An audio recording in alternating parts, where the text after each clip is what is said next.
और इनको पेश किया गया निरपराध हरिदास जी को अपराधी की तरह। बादशाह ने देखा 9 युवक तेज से प्रभावित, मानो पूरा सभा आश्चर्यचकित और आलोकित हो गई हो, प्रभावित हो गए। जो यवन बादशाह थे और कहा सम्मान से इनको बैठाला जाए। आसन दिया गया, आसन पे बैठे। हरिदास जी जब बैठ गए तो बादशाह ने कहा कि आपने स्वाभाविक धर्म परिवर्तन किया है, तुम्हारा जन्म तो मुसलमान के घर में हुआ है और ये तुम्हारी, जैसे अपने भगवान का नाम लेते हैं तैसे अपने भगवान का नाम लेके बोले कि तुम्हारी तो कृपा ही जो है, जो यवन धर्म में तुम्हारा जन्म हुआ। बादशाह ने कहा तुम काफिरों का आचरण क्यों करते हो?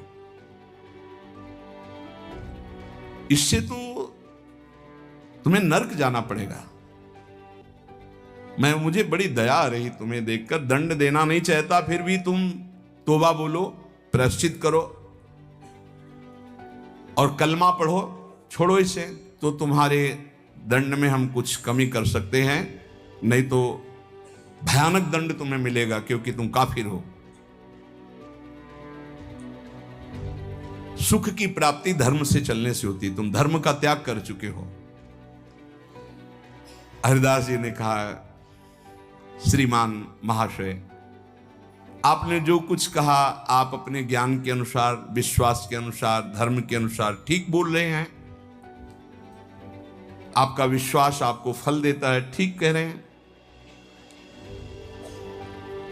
क्या कोई हिंदू आपके धर्म को स्वीकार करेगा? अगर स्वीकार करेगा तो उसे नरक मिलेगा? बोले नहीं, वो स्वीकार कर सकता है और उसकी भगवान की कृपा होगी। वो अपने भगवान का नाम लेते हुए बोले हाँ, तो क्या कोई इस्लाम छोड़कर अगर हिंदू धर्म को स्वीकार करता है, क्या उसके ऊपर भगवान की कृपा नहीं होगी? क्या वो भगवान का भजन नहीं करता? फंसा लिया।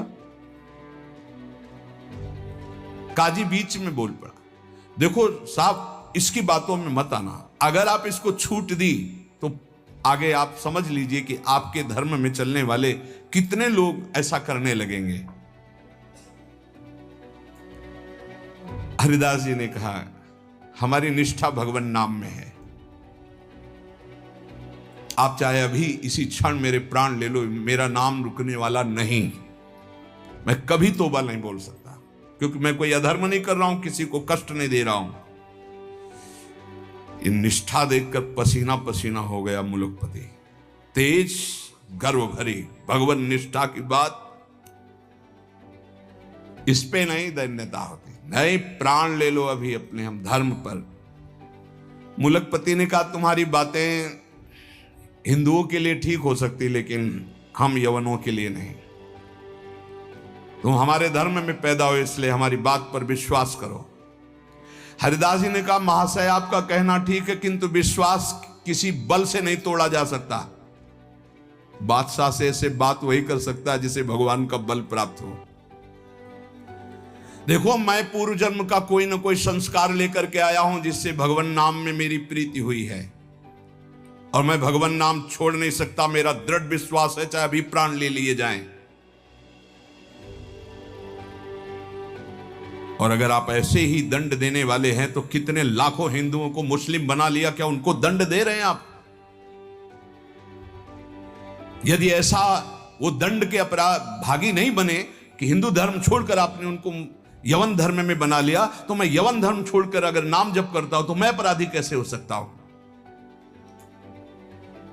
बादशाह चुप हो गया। गुराई काजी ने देखा यहां मामला तो उल्टा हो गया। तब जोरों के साथ कहा हम ये सब कुछ नहीं सुनना चाहते, इस जो धर्म के प्रतिकूल चले उसको दंड देना चाहिए। तुम अधर्म कर रहे हो, तुम काफिर हो, तुम्हें दंड मिलना चाहिए। काजी के बोलते ही बादशाह चुप हो गए, ना इधर कुछ बोल पा रहे ना इधर। फिर कहा कि देखो गोराई काजी जो कह रहे हैं तुम वो बात मान लो और कलमा पढ़ो और छोड़ो ये नाम जप करना। हरिदास जी ने कहा श्रीमान महाशय, हम एक बार केवल बोलते हैं, दोबारा आपको जो कहना हो सो कह लीजिएगा, मैं बोलूंगा नहीं। मैं प्राण त्याग सकता हूं, भगवान नाम नहीं छोड़ सकता। क्या निष्ठा है। आप दंड जो देना चाहे मैं स्वीकार करता हूं, लेकिन नाम नहीं छोड़ सकता। मेरी देह के आप इसी सभा में सैकड़ों टुकड़े कर दिए, हर टुकड़े से निकलेगा कृष्ण कृष्ण कृष्ण, छूटेगा नहीं नाम। मैं तुम्हारे दंड देने से विचलित नहीं हो सकता। मैं हरि नाम को जब तक श्वास है नहीं छोड़ सकता। अब आखिरी मेरी ये बात है, आप चाहे दंड दें या जो चाहे सो करें। निर्भीक उत्तर सुनकर के बादशाह सोच में पड़ गया, ऐसे एक महान को क्या दंड दे। गुराई काजी की तरफ देखा। गुराई काजी ने कहा, हुजूर बिल्कुल दया नहीं, दंड चाहिए, नहीं तो फिर बड़ी समस्या आ जाएगी कि अपने धर्म के लोग बहुत से उधर हो जाएंगे, बहुत हानि हो जाएगी, मनमानी लोग करने लगेंगे। मुलकपति ने कहा, सही पूछो तो मेरे में हिम्मत नहीं है, तुम बोलो दस्तखत हम कर देंगे। क्या दंड दिया जाए, तुम बोलो दस्तखत कर देंगे, लेकिन हिम्मत नहीं कि मैं दंड निर्धारित कर सकूं। गुराई काजी ने कहा, हुजूर मेरी जो अंदर बात आ रही, इसको ऐसा दंड देना चाहिए कि पूरे विश्व में कोई भी इनके विपरीत आवाज ना उठा पावे। क्या क्या दंड निर्धारित किया जाए? प्राण दंड, वो भी ऐसे सीधे प्राण दंड नहीं, 22 बाजारों में कोणों से मार मार कर बेत और कोणों से इसकी जान ले ली जाए, जिससे सब कोई देखे कि धर्म के विरुद्ध चलने वाले को कैसा दंड दिया जाता है। सभी लोग ऐसा देखें और किसी की हिम्मत ना पड़े। मुलकपति ने दस्तखत कर दिया, ऐसा ही। अब तो क्या था, जल्लादों ने तत्काल हाथ बांध दिए महान भगवान नाम जापक के, और वही दरबार से शुरू किया गया। वो कोड़े जो ऐसे लगते कि खाल को खींचते चले जा रहे, घाव पे घाव, हर बाजार में भीड़ में सब जगह ऐसे। ठाकुर हरिदास जी बोलते, हरि बोल, जहां कोड़े लगते हरि बोल, हरि बोल, बलिहार है। क्या हृदय भगवान ने बनाया इन महापुरुषों का कि इतना भयानक पीड़ा और कष्ट के बीच में कभी आह नहीं कहा। पीठ में से रक्त की धाराएं बह रही, रक्त बह रहा है। निर्दयी जल्लाद घावों पर कोड़ों का प्रहार कर रहे, और हरिदास जी के मुख से वही जोर की ध्वनि निकलती, जैसे कोड़ा पड़ता, हरि बोल, हरि बोल। धन्य है ये जगत, इन्हीं महापुरुषों के नाम कीर्तन से, इन्हीं के यश कीर्तन से आज पावन है। सत्य कहते हैं, इन्हीं महापुरुषों के प्रताप से आज हम कुछ हरि बोल, कृष्ण बोल, राधा बोल सकते हैं। नहीं, हमारी सामर्थ्य क्या, यही सब, ये साक्षात भगवत स्वरूप पार्षद अवतरित हुए जो ऐसी सामर्थ्य का दर्शन कराया। ये है भक्ति, ये है निष्ठा, नाम निष्ठा। चेहरे पर तेज और मुस्कुराहट है, जवान पर हरिनाम है, शरीर पर कोड़ों की वर्षा है। जरा विचार कीजिए, क्या स्थिति है, क्या स्थिति है। मतलब देखने वाले चीख पड़ते, रो पड़ते, दुख से आंखें बंद कर लेते। अरे ऐसे निर्मम जल्लाद ऐसे महापुरुष को कष्ट दे रहे हैं जो निरपराध, कोई अपराध नहीं किया, लेकिन किसी की हिम्मत क्या कि कोई बोल सके, कोई रोक सके बादशाह के हुक्म के आगे। हरिदास जी की वही मुस्कुराहट, वही आनंद भरा शब्द, हरि बोल, हरि बोल। जल्लाद पीटते चले जाते हैं। 22 बाजारों में घुमा घुमा करके, कोड़ों से मार मार करके, लथपथ मांस के टुकड़े गिर रहे हैं, ऐसे कोड़े मारते कि चिथड़ा हो जाता सरे। जल्लाद आश्चर्य में हो गए कि किस माटी का बना हुआ ये भगत है कि एक बार भी उफ नहीं निकला, आह नहीं निकला, हरि बोल, हरि बोल।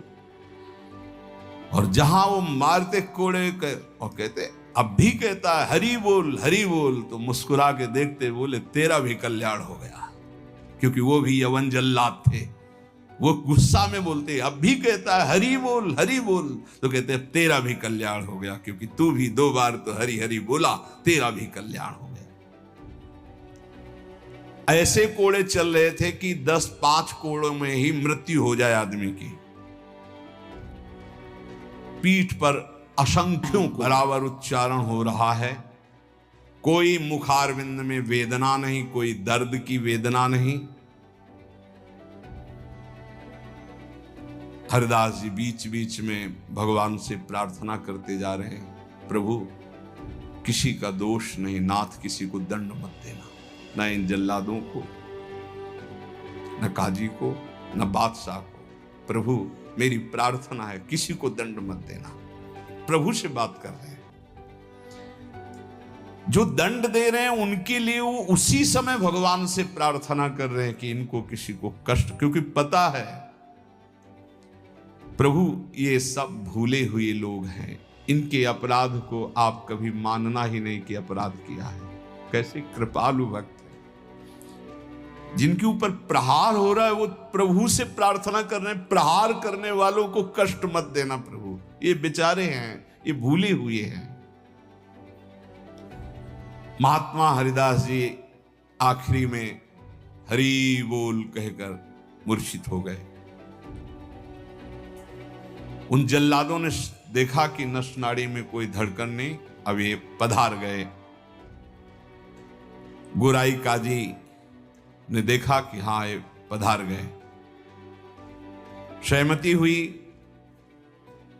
कि अगर इसको जमीन में दफनाओगे तो उत्तम गति होगी उनके अनुसार से, इसलिए इसको गंगा में फेंक दो।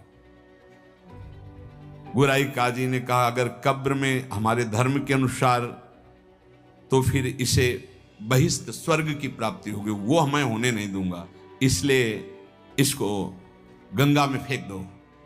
फेंक दी गई। जे ही पतित पावनी भागीरथी का स्पर्श हुआ, मुख में गंगा जल गया तो जैसे अमृत गया हो।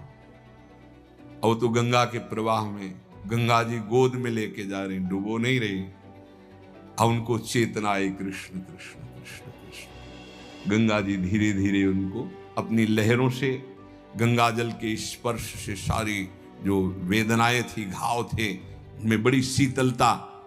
हरिदास जी को चेतना हुई और बहते हुए जब किनारे लगे तो लोगों ने उनको उठाया और फुलिया के समीप उनको गोद में लेकर के ले गए, जहां उनकी पहले कुटिया थी।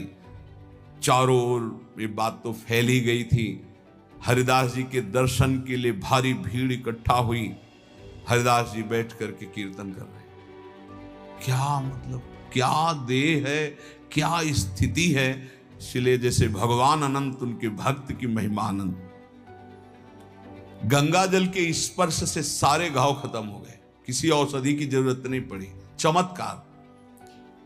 जब बादशाह ने सुना कि वो जीवित है और नाम कीर्तन कर रहे हैं तो विश्वास ही नहीं हुआ गोराई जी को कि ऐसा हो ही नहीं सकता, ऐसा बिल्कुल नहीं हो सकता, क्योंकि कुछ बचा ही नहीं था, इतनी उनकी मार मारी गई थी, ऐसा हो ही नहीं सकता।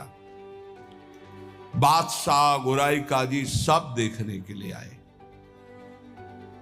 जब ये सुना कि बादशाह सब हटाया गया, बादशाह जाग, वही तेज, वही नाम, वही स्वस्थ शरीर।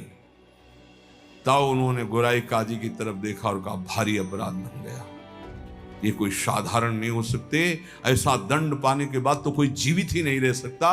साष्टांग दंडवत ठाकुर हरिदास जी की बादशाह ने की और कहा मुझे क्षमा करो।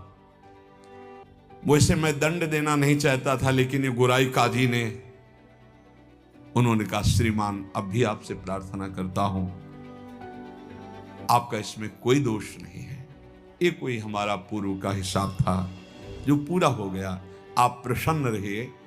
उनका मैं आपकी सेवा करना चाहता हूं, आप आज्ञा कीजिए।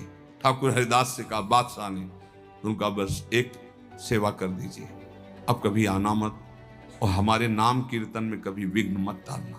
उनका आज के बाद कभी कोई आपको विघ्न नहीं डालेगा, और आप अगर ऐसा कहते तो मैं कभी आपके सामने नहीं आऊंगा। काजी को फटकारा और लेकर चले। हरिदास जी ने विनम्रता से कहा, सुनते जाइए, आप कभी क्षोभ मत करना, इसमें कोई अपराध नहीं है। देखो, मनुष्य शरीर में दुख सुख का विधान होता है, हर जीव को अपने कर्म भोगने होते हैं। निमित्त किसी को कर्म बना दे, आपको निमित्त बना दिया, ये तो मेरा ही कर्म था जिसको मैंने भोगा। ऐसे कोई कर्म पूर्व जन्म में किए होंगे जिनका फल मुझे भोगने को मिला, आप कभी क्षोभ मत कीजिएगा। हरिदास जी की ऐसी बात सुनकर फिर बादशाह लौट पड़ा, चरणों में पुनः प्रणाम किया। जितने भी वैष्णव ये सब आकर के बड़ा दुख प्रकट किए हरिदास जी के पास। क्या भगवान, कहां भगवान, आपके ऊपर कोड़े चल रहे थे, कहां भगवान थे, क्यों नहीं बचाए? हरिदास जी ने कहा, आप लोग नहीं जानते, आप तो शास्त्र के मर्म को जानने वाले हैं, लेकिन भगवान की कृपा को जानते हैं? मुझे जो दंड मिला उसका कारण है मैंने भगवान नाम की अवहेलना सुनी राज दरबार में, जीवित रहा, इसलिए मुझे दंड मिलना जरूरी था। और दूसरी बात, जिस समय मेरे ऊपर कोड़े चल रहे थे तुम्हें दिखाई नहीं दे रहा था, हरि ऐसे किए, एक भी कोड़ा मेरे ऊपर नहीं लगा। जैसे प्रहलाद जी से पूछते थे उनके मित्र कि तुम्हारे ऊपर हाथियों से कुछ लाया गया, ये तो कहते थे मेरे हरि मुझे ऐसे गोद में लिए, एक भी कष्ट मेरे को नहीं हुआ। ठाकुर हरिदास जी कह रहे, तुम्हें नहीं दिखाई दिया, तुम कोस रहे हो प्रभु को। जिस समय कोड़े चल रहे थे, हरि ऐसे शास्त्र बाहुओं से मुझे ढके हुए थे, वो कोड़े हरि के ऊपर चल रहे थे, मेरे ऊपर नहीं। वो हरि वार ले रहे थे, मेरे ऊपर नहीं। तभी वो जोर से बोलते थे, हरि बोल, क्योंकि हरि पास में। ये भक्त जानता है, बहरी क्या जाने।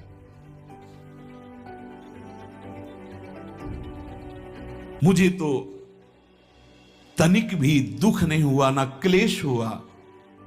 बस आप सब भक्तों से यही कहते हैं, ठाकुर हरिदास जी कह रहे हैं, आप अविश्वास मत कीजिए प्रभु पर, उनके नाम में अपार सामर्थ्य। मुझे जो सुख मिला है वो तुम्हें कैसे बताऊं। जिस समय नाम चल रहा था और कोड़े चल रहे थे, उस समय मेरे को भगवान ऐसे घेरे हुए थे, तुम्हें कैसे बताऊं। शरीर को इतना भी क्लेश नहीं था, ये भक्त ही जानता है। ऐसे उत्तर सुनकर समस्त वैष्णवों को हृदय में संतोष हुआ। नहीं तो एक क्लेश था, कहां है वो भगवान जिनका हम नाम लेते हैं और ऐसे महान भक्त की खाल खींची जा रही है, और वो उस समय कहां है वो जो कहते हैं करो सदा तिनके रखवारी, कहां है? तब ठाकुर हरिदास जी ने बताया। हरिदास जी महाराज का स्वस्थ शरीर वहीं फुलिया ग्राम में रहकर निरंतर भगवान नाम कीर्तन। उपासक, जीवन का सबसे बड़ा फल है नाम में प्रीति हो जाना। किसी भी प्रलोभन से लुभायमान होकर नाम मत छोड़ो, किसी भी भय से भयभीत होकर नाम मत छोड़ो, तो तुम्हें दिखाई देगा जैसे ठाकुर हरिदास को दिखाई दिया कि प्रभु हजार बाहुओं से ऐसे, तो एक भी कोड़ा ठाकुर हरिदास जी को दुख नहीं पहुंचा सका।